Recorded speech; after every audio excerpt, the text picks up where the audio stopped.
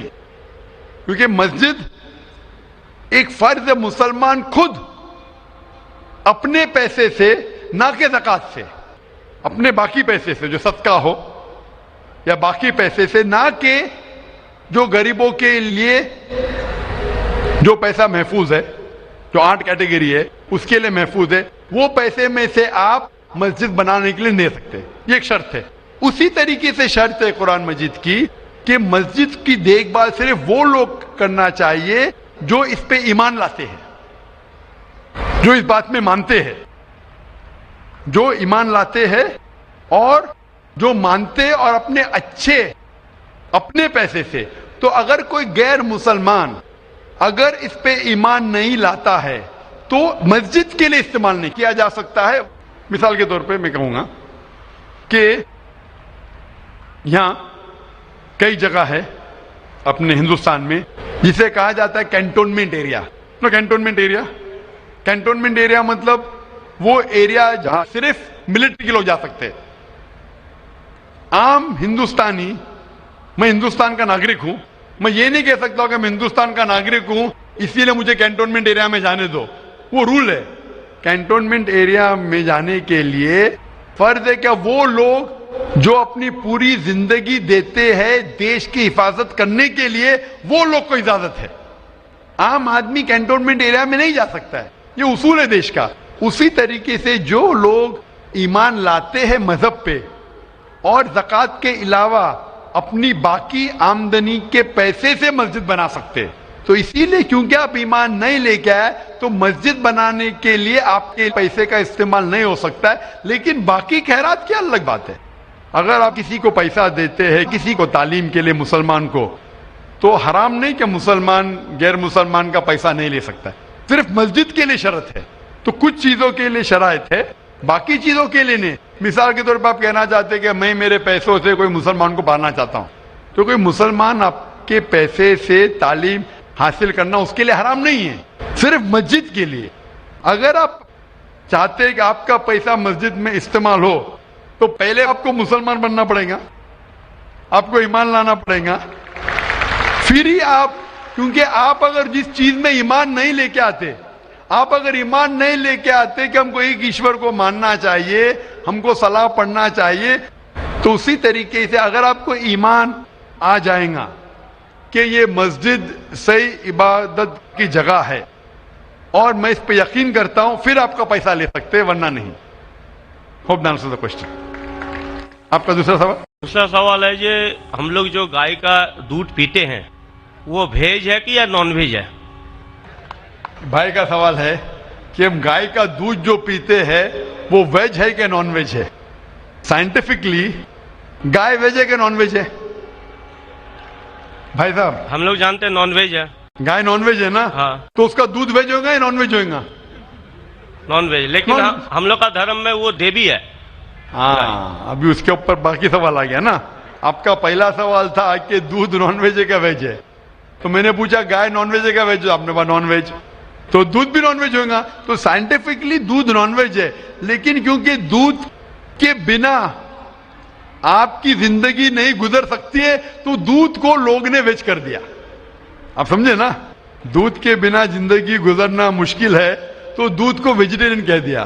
تو میرے تقریر میں جو مناظرہ ہوا تھا میرا ایک جین کے ساتھ کہ گوشت کھانا انسان کے لیے حرام ہے کہ حلال ہے. ہم بھی جین ہیں. معلوم ہے آپ کا نام جین ہے. تو ایک مناظرہ ہوا تھا with the president of the Indian Vegetarian Congress mister Rashmi bhai Zaveri, وہ پریزیڈنٹ تھے. تو ایک مناظرہ ہوا کہ گوشت کھانا انسانوں کے لیے حرام ہے کہ حلال ہے. وہ مناظرے میں نے ثابت کیا کہ گوشت کھانا انسان کے لیے حرام نہیں, اچھا ہے, ثابت کیا. اور اس میں یہ بھی کہا کہ دودھ نان ویج ہے, لیکن سارے ویجیٹیرین دودھ پیتے, کیوں؟ آپ سمجھ رہے نا. تو دودھ سائنٹیفکلی از نان ویجیٹیرین. آپ نے کہا کیا ہے ہماری دیوی ہے. آپ اگر پڑھیں گے جیسا میں نے کہا کہ نہ تس پرتیماستی, اس ایشور کی کوئی پرتیما نہیں, کوئی عکس نہیں. آپ سمجھے نا, کوئی عکس نہیں, کوئی پکچر نہیں, کوئی پینٹنگ نہیں, کوئی فوٹوگراف نہیں. تو یہ وید کے مطابق یہ غلط ہو جاتا ہے. آپ سمجھے نا. لیکن پھر بھی میں جانتا ہوں کہ کئی کتابوں میں, کیونکہ ہندو کتابیں دو قسم کی ہے, شروتی اور اسمرتی. شروتی وہ کتاب جو بھگوان کی طرف سے آئے, وید انوپنشد. اسمرتی وہ کتاب جو انسانوں نے لکھی ہے. تو شروتی ہوتی جو ایشور کی طرف سے ہے, اور ایک ہوتی ہے اسمرتی جو انسانوں نے لکھی ہے. تو میں جانتا ہوں کہ کئی ہندو مذہبی کتابوں میں خصوصاً اسمرتی میں ایسی چیزیں لکھی ہے جو شروتی کے خلاف ہے. یہ آپ دیکھیں گے گائے آپ کی دیوی ہے, وہ آپ وید میں نہیں پائیں گے, آپ نیچے والی کتاب میں پائیں گے. تو جب بھی کوئی اونچی یا نیچے کتاب میں ٹکراؤ ہو تو ہمیں ماننا چاہیے اونچی کتاب. قرآن اسلام کی سب سے اونچی کتاب ہے. قرآن سے کوئی بھی کتاب ٹکرائی تو ہمیں قرآن میں ماننا چاہیے, اس کتاب میں نہیں. آپ سمجھے نا. تو اسی طریقے سے اگر آپ وید میں پڑھیں گے, وید میں لکھا ہے کہ خدا کا کوئی عکس نہیں, تو اگر وہ مانیں گے تو ہمیں ماننا پڑے گا کہ خدا کا کوئی روپ نہیں. تو یہ کہنا کہ گائے دیوی ہے, یہ کئی پنڈت کہتے ہیں کہ ہم جانتے ہیں کہ خدا ایک ہے, ہم جانتے ایشور ایک ہے, لیکن ہمیں کنسنٹریشن کے لیے ہمیں بہت بار مورتی کا سہارا لینا پڑتا ہے. پنڈت لوگ سے میں بات کرتا ہوں کہ آپ کی کتابوں میں صاف لکھا ہے کہ بھگوان ایک ہے, نہ اس کا کوئی عکس ہے, نہ کوئی مورتی ہے, نہ کوئی پینٹنگ ہے, نہ کوئی پکچر ہے. تو وہ کہتے ہیں ہم مانتے ہیں یہ بات پہ, لیکن کیا کنسنٹریٹ کرنے کے لیے پہلے شروعات میں ہمیں عکس کی ضرورت ہوتی ہے, ایک مورتی کی. جب ہم ہائر کانشیسنیس پہ پہنچ جاتے اس وقت ہمیں ضرورت نہیں پڑتی. تو میں ان سے کہتا ہوں مسلمان ہائر کانشیسنیس پہ پہنچ گئے, ہمیں کوئی عکس کی ضرورت نہیں, ہم ایشور کو ڈائریکٹ مانتے, ڈائریکٹ عبادت کرتے. تو اسی طریقے سے کبھی بھی ٹکراؤ ہوتا ہے مذہبی کتابوں کے اندر تو اونچی کتاب کو ماننا چاہیے نیچی کتاب کے بنسبت. تو اونچی کتاب میں لکھا ہے کہ ایشور کا کوئی عکس نہیں ہے, آپ سمجھے نا. پھر بھی آپ دیکھیں گے لوگ اپنی مذہبی کتاب کو نہیں مانتے. تو میرا یہی کہنا ہے لوگوں سے, چاہے مسلمان ہو, جیسا میں نے کہا کہ قرآن کو سمجھ کے پڑھو. میں کہتا ہوں ہندوؤں سے کہ آپ بھی وید کو سمجھ کے پڑھو. میں کہتا ہوں انڈین گورنمنٹ سے کہ سانسکرت کم از کم ہندوؤں کے لیے فرض کرو, تو ہندو کم از کم سانسکرت پڑھ سکیں گے, اپنے مذہب کے قریب آئیں گے, اور ہندو مسلم بھی قریب ہو جائیں گے. کیونکہ سانسکرت پڑھیں گے تو آپ کو پتا چلے گا کہ آپ کی کتاب میں کیا لکھا ہے. تو کوئی بھی پنڈت آپ کو گھمائے گا نہیں. پھر پنڈت گھمائے گا تو بولیں گے تو حوالہ دو کوئی ہے. آپ سمجھے نا. بہت سے ہندو میرے جو سنتے مجھے اپنے پنڈت سے پوچھتے کہ مسلمان ہے جو ایسا کرتا ہے, بولتے ارے ارے وہ مسلمان کو سنو مت. ارے کیوں نہیں سنو بھائی, میں اگر حوالہ غلط دے رہا ہوں تو آپ آگے پوچھ سکتے مجھے کہ آپ نے جو حوالہ دیا وید کا غلط ہے, میں انسان ہوں, غلطی کر سکتا ہوں, آپ سمجھے نا. تو میں کہتا ہوں ہندوؤں سے کہ آپ سنسکرت جانو, اپنی وید پڑھو, تعالوا الی کلمۃ سواء بین بینکم, آؤ ہم اس بات کی طرف جو آپ اور ہم یکساں ہے, یکسانیت کی طرف آئیں گے تو ہندو مسلمان ایک ہو جائیں گے. Hope the answer the question. ہیں مائک نمبر 2 کی طرف, وہاں پر اگر کوئی غیر مسلم بھائی موجود ہیں اور ان کے ذہن میں کوئی سوال ہے تو سوال کر سکتے ہیں. مائک نمبر 2 سے. جی, میرا نام راجندر پرساد شاہ ہے. میں ارریہ ضلع کے کرسا کاٹا گاؤں کا رہنے والا ہوں, اور میں دھرم سے اگر پوچھیے تو میں نہ ہندو ہوں نہ مسلمان ہوں, میں آنند مارگی ہوں. میں بھاگوت دھرم کو مانتا ہوں. اس لحاظاً میرے من میں ایک شنکا ہے, جہاں گیتا کہتی ہے دھرم سنستھاپنارتھائے سمبھوامی جگے جگے, اور مسلمانوں سے سنتا ہوں تو محمد از دا لاسٹ پیغمبر. میرا شک ہے کہ پرماتما اللہ کی سرشٹی انفینائٹ ویبس میں چل رہے ہیں, تو انفینائٹ سمسیایں آگے آئیں گی, تو ہوا محمد دا لاسٹ پیغمبر. اگر یہ صحیح ہے تو گیتا کا یہ کرشن کا یہ گھوشنا سمبھوامی جگے جگے کیا غلط ہے؟ بھائی صاحب نے ایک اچھا سوال پوچھا ہے. انہوں نے حوالے تھا بھگوت گیتا کا, جس میں کرشن کہتے ہیں, انہوں نے کہا سنسکرت میں ترجمہ نہیں کیا. شری کرشن کہتے ہیں کہ جب بھی اس دھرتی پہ ظلم ہوگا تو اس وقت بھگوان ایک پیغمبر کو بھیجیں گے, اور ہر دور میں ایک پیغمبر آئے گا, سمبھوان یوگی ہوگے, ہر یگ میں آئے گا. تو بھائی کا سوال ہے کیا کرشن غلط ہے؟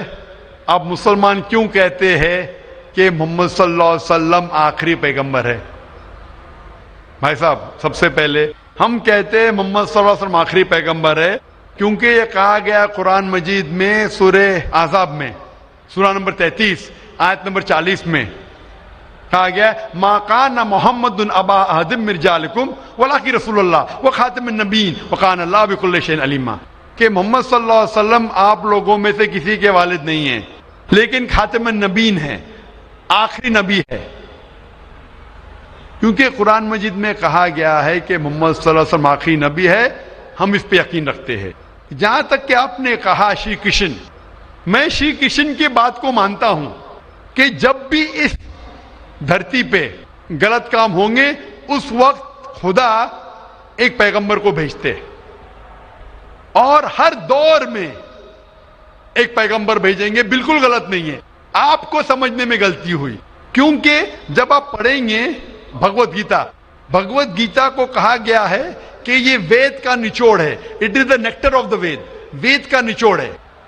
اور جب آگے آپ پڑھیں گے لکھا ہوا کلکی پرانا میں, کلکی پرانا میں لکھا ہے, کلکی پرانا چیپٹر نمبر 2 شلوک نمبر 5, 7, 11, 15 میں لکھا ہے کہ ایک کلکی اوتار آئیں گے جو کل یگ میں آئیں گے, اور کل یگ آخری یگ ہوگا, اور یہ کلکی اوتار لوگوں کو صحیح راستہ دکھائیں گے. اور یہ کلکی اوتار کے والد کا نام ہے وشنو یاس, مطلب بھگوان کا نوکر, عربی میں عبداللہ, جو نام تھے محمد صلی اللہ علیہ وسلم کے والد کا. ان کے والدہ کا نام ہوگا سمتی, سمتی مطلب امن, شانتی, عربی میں ہوگا آمنہ, جو نام تھا محمد صلی اللہ علیہ وسلم کے والدہ کا نام. وہ پیدا ہوں گے امن کے شہر میں جو ہے مکہ, وہ پیدا ہوں گے ایسے خاندان میں جو اس شہر کے چیف ہوں گے. ہم جانتے ہیں محمد صلی اللہ علیہ وسلم قریش خاندان میں پیدا ہوئے, ان کے 4 قریب دوست ہوں گے. ہم جانتے ہو 4 خلفاء راشدین ہیں, حضرت ابوبکر, حضرت عمر, حضرت عثمان, حضرت علی رضی اللہ عنہ. اللہ سبحانہ و تعالیٰ کی رحمت سب پہ ہو. ان کو سب سے پہلی وحی ملیں گی ایک غار میں, ایک کیو میں. ہم جانتے ہیں محمد صلی اللہ علیہ وسلم کو سب سے پہلے وحی ملی غار ہرا میں. ان کو رات کے وقت سب سے پہلے وحی آئے گی. وہ he will migrate northwards and come back. اور محمد صلی اللہ علیہ وسلم مدینہ میں ہجرت کی اور پھر سے واپس مکہ لوٹے. یہ ساری نشانیاں جو لکھی کل کے اوتار کے بارے میں وہ ہو بہو اترتی ہے محمد صلی اللہ علیہ وسلم پہ. ہر یگ میں ایک اوتار آئے گا, آخری یگ ہوگا کل یگ. یہ کل یگ ہے بھائی صاحب, یہ کل یگ ہے. اور کل یگ کے آخری اوتار ہے کل کے اوتار، جس کا نام قرآن مجید میں لکھا گیا ہے محمد صلی اللہ علیہ وسلم. تو یہ جو آپ کی بھگوت گیتا میں لکھا ہے میرے حساب سے صحیح لکھا ہوا ہے کہ ہر یگ میں ایک اوتار آئے گا، اور آخری یگ ہے لکھا ہوا ہے کل کی پرانا میں، وہ کل یگ ہے، اور کل یگ کیا اوتار ہے کل کی اوتار. تو آپ سب کو جوڑیں گے تو پتہ لگتا ہے کہ آپ کے وید میں بھی کئی نشانی ہے محمد صلی اللہ علیہ وسلم کی، کئی بار محمد صلی اللہ علیہ وسلم کا ذکر ہے. کم از کم 100 حوالے تو میں دے سکتا ہوں جس میں محمد صلی اللہ علیہ وسلم کا ذکر ہے. اگر آپ پڑھیں گے بھوشیہ پرانا پرو 3 کھنڈ 3 ادھیے 3 شلوکاس 5 سے 8، اس میں کہا گیا ہے کہ محمد صلی اللہ علیہ وسلم آئیں گے اور وہ ایک فارینر رہیں گے اور وہ ڈیزرٹ سے آئیں گے. لکھا ہے بھوشیہ پرانا میں پرو 3 کھنڈ 3 ادھیے 3 شلوکا 10 سے 27 میں محمد صلی اللہ علیہ وسلم کا ذکر ہے. اگر آپ پڑھیں گے کنٹپ سکتاس اتھروا وید کتاب نمبر 20 چیپٹر نمبر 127 شلوک نمبر 1 سے 14، اس میں محمد صلی اللہ علیہ وسلم کا ذکر ہے. محمد صلی اللہ علیہ وسلم کا ذکر کئی جگہ وید کے اندر ہے، کئی جگہ پرانا میں ہے. تو اگر آپ بھگوت گیتا کو لیتے ہیں، پرانا کو لیتے، کل کی پرانا کو لیتے اور ایک مانتے ہیں، تو سارے یہ شلوکا کہہ رہے ہیں کہ آخری پیغمبر آنے والے محمد صلی اللہ علیہ وسلم ہیں اور ہمیں محمد صلی اللہ علیہ وسلم ماننا چاہیے. بھائی صاحب جی بھگوت گیتا مانتے ہیں آپ؟ دیکھیے، میں مانتا کسی کو نہیں ہوں. میں ترک کے بودھک استر پر جو میرا لاجک ایکسپٹ کرتا ہے اسی کو میں مانتا ہوں. لیکن آپ نے بھگوت گیتا کا حوالہ دیے کیا نہیں؟ نہیں، ماننا کا مطلب وہ آنکھ بند کا ماننا، میں آنکھ کھول کر مانتا ہوں. تو آنکھ کھول کے آپ مانتے کیا نہیں بھگوت گیتا کو؟ بالکل مانتا ہوں. جو تو ماننے لائق بھگوت گیتا مانتا میں لکھا ہے جو آنے والے آخری اوتار جو کل کی پرانا میں لکھا ہوا ہے کل کے اوتار، اس میں مانتے آپ؟ ہوں. یہ قرآن کی بات نہیں کر سکوں گا چونکہ قرآن کی بات نہیں، پرانا کل کی پرانا قرآن میں کر رہا ہوں چونکہ قرآن. ہاں. قرآن کے بارے میں پران کار کا جو کہنا ہے کہ اشٹادش 82 بچنم دوئے پاپائے پر پیڑنم پنیائے پر ہتنم. اسی طرح کا ہے کہ 18 پران کا ادیش ہے کہ دوسرے کو کشٹ دینا پاپ ہے اور دوسرے کا بھلائی کرنا پنیہ ہے. میں نے کب بولا کہ دوسرے کو کشٹ دو اور دوسرے کے بھلائی مت کرو؟ میں کہہ رہا ہوں اس آدھار پر میں قرآن میں لکھے لگا دوسرے کو کشٹ دو، قرآن میں بھی لکھے دوسرے کو کشٹ مت دو، قرآن میں بھی لکھے دوسرے کی مدد کرو. تو اس کے اوپر بحث نہیں ہو رہی ہے، بحث ہو رہی ہے کل کی پرانا پہ، کل کے اوتار پہ. آپ آخری پیغمبر میں مانتے ہیں کہ نہیں یہ میں پوچھ رہا ہوں. مجھے کل کی ذہن پران کو کا کھول دھیان کے نہیں ہے. کل کی پران کا دھیان نہیں ہے ڈاکٹر صاحب، مجھے کل کی پران کا دھیان نہیں ہے. تو آپ اگر بدھی کے اوپر آپ مانتے ہیں تو میری یہ آپ سے التجا رہیں گی کہ کل کی پرانا پڑھو اور یہ جانچ پڑتال کرو کہ کل کے اوتار کون ہیں اور کل کے اوتار کی تحقیق کرو. آپ انشاءاللہ محمد صلی اللہ علیہ وسلم میں مانیں گے. تو میری آپ سے التجا ہے کہ آپ اس پہ تحقیق کرو کہ آخری اوتار کون ہے اور انشاءاللہ آپ کو ہدایت دیں گے اللہ تعالیٰ. ڈاکٹر صاحب ایک ریکویسٹ ہے آپ سے، میرے ایک بھائی کو دوسرا سوال پوچھنے کے لیے دیا، ایک چھوٹا سا سوال پوچھ سکتا ہوں؟ ایک چھوٹا جی کیجیے. مسلمان لوگوں کو جب کوئی ہندو ملتا ہے تو بولتے ہیں اس کا آداب ہے، لیکن کسی مسلمان کو بولتے ہیں السلام علیکم. مجھے لگتا ہے کہ ایک مسلمان ہندو اور مسلمان کے بیچ بھید بھاؤ کرتا ہے. کرپیا آپ اسپشٹ کیجیے اس کو. بھائی صاحب کا سوال ہے کہ اگر کوئی مسلمان ہندو سے ملتا ہے تو آداب عرض کرتا ہے، اگر کوئی مسلمان سے ملتا ہے تو السلام علیکم کہتا ہے، تو ہندو مسلمان میں بھید بھاؤ کیوں؟ بھائی صاحب ہندو مسلمان میں بھید بھاؤ تو رہے گا، میں آپ کے سوال کا جواب دوں گا، کیونکہ ہندو ہندو ہے، مسلم مسلم ہے، لیکن ایک دوسرے کا ساتھ دینا چاہیے اور ایک دوسرے کو سمجھنا چاہیے. پہلے بھائی صاحب جس نے سوال کیا تھا انہوں نے مجھے آداب کہا تو میں نے ان سے کہا السلام علیکم، کہا کہ نہیں؟ جی کہا نا. ہندو نے مجھ سے کیا کہ آداب کہا کہ نہیں؟ میں نے ان سے سلام کہا کہ نہیں؟ جی میں غور کیا تھا. غور کیا، ماشاء اللہ. لیکن تو غور کیا تو کہا کیوں نہیں کہ آپ نے ایسا نہیں کہا؟ وہ ہندو بھائی نے مجھے آداب کہا. ڈاکٹر صاحب جی ہاں، you are not only one Musliman. I see lakhs of Musliman, but this quality find only in you. only in me, ماشاء اللہ. Only in you. بھائی صاحب کہہ رہے کہ وہ خود مسلمان کو جانتے، صرف مجھ میں دیکھا کہ میں نے سلام کہا. جی. اس کی وجہ یہ ہے کیونکہ علماء میں اختلاف ہے کہ آپ غیر مسلمان کو سلام کر سکتے کہ نہیں. پہلا یہ جان لے السلام علیکم کی معنی کیا ہے. السلام علیکم کی معنی ہے کہ آپ پہ سلامتی ہو. السلام علیکم ورحمۃ اللہ وبرکاتہ, آپ پہ سلامت رہے, رحمت رہے اور برکت رہے. نا اس میں اختلاف ہے مسلمانوں میں, مسلمان علماء میں, کہ آپ غیر مسلمان کو سلام کر سکتے کہنے, غیر مسلمان کے سلام کا جواب دے سکتے, اس میں اختلاف ہے. کیونکہ ایک حدیث ہے جس میں اللہ کے رسول فرماتے ہیں, کیونکہ ایک حدیث ہے جس کے اندر یہود لوگ مسلمان کو کہتے السلام علیکم. السلام علیکم کا معنی آپ پہ موت ہو, سام کے معنی موت, السلام علیکم آپ پہ موت ہو. تو اللہ کے رسول نے فرمایا آپ کو علیکم ان پہ بھی. تو یہ حدیث ہے, صحیح حدیث ہے. یہود لوگ کہتے تھے مسلمان کو چھیڑنے کے لیے السلام علیکم آپ پہ موت ہو, تو اللہ کے رسول نے فرمایا آپ کو علیکم آپ پہ بھی ہو.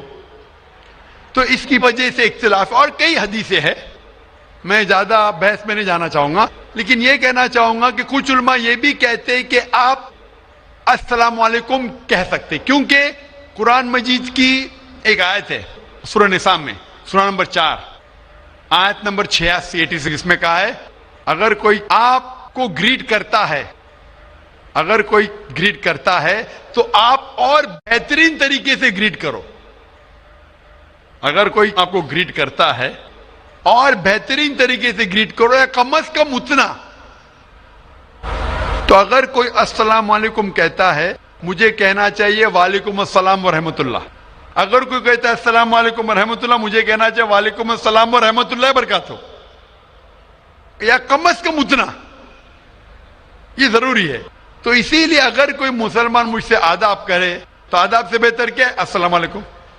اور اللہ کے رسول کے لیے کہا گیا محمد صلی اللہ علیہ وسلم کے لیے, اللہ فرماتے جو میں نے تقریر میں بیان کیا سورہ انبیاء میں سورہ نمبر 21 آیت نمبر 107 میں, وما ارسلناک الا رحمت للعالمین, کہ ہم نے محمد صلی اللہ علیہ وسلم کو نہیں بھیجا لیکن رحمت بنا کے سارے انسانوں کے لیے, سارے عالم کے لیے. تو جب محمد صلی اللہ علیہ وسلم سارے انسانوں کے لیے رحمت بن سکتے تو کیا میں السلام علیکم ورحمۃ اللہ نہیں کہہ سکتا ہوں؟ تو اس بنیاد پہ علماء کا اختلاف ہے کہ السلام کہہ سکتے. کہنے میں ان علماء میں مانتا ہوں جو کہتے ہیں کہ آپ غیر مسلمان کو سلام کہہ سکتے اور جواب بھی بہترین دے سکتے. اسی لیے جب بھائی صاحب نے کہا آداب تو میں نے کہا السلام علیکم, کہ میرے حساب سے السلام علیکم اور بہتر ہے, آداب سے بہتر ہے السلام علیکم, کہ آپ پہ سلامتی ہو, رحمت ہو اور برکت ہو. تو بھائی صاحب میرے نزدیک غیر مسلمان کے لیے سلامتی چاہنا اچھی چیز ہے, اور اسی لیے میں آپ کے لیے سلامت چاہتا ہوں بھائی صاحب. بھائی صاحب یہ lot of thanks to you sir. میں سلامت چاہتا ہوں, اور لیکن صرف منہ سے نہیں, میں چاہتا ہوں عمل سے آپ سلامتی پاؤ. اسی لیے میں کہتا ہوں کہ تحقیق کرو کل کے اوتار کے بارے میں, آخری پیغمبر کے بارے میں, محمد صلی اللہ علیہ وسلم کے بارے میں, تو آپ کو سلامتی اس دنیا میں رہیں گے اور آخرت میں بھی انشاءاللہ.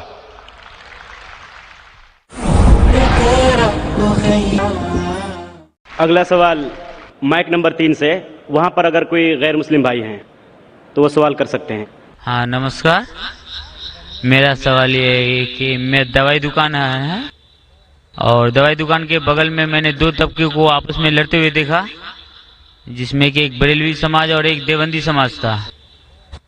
تو بریلوی کہتے ہیں کہ دیوبندی لوگ صحیح نہیں ہے اور بریلوی صحیح ہے, تو اس کا بنیاد کیا ہے, جڑ کیا ہے, مجھے اس کی جانکاری چاہیے.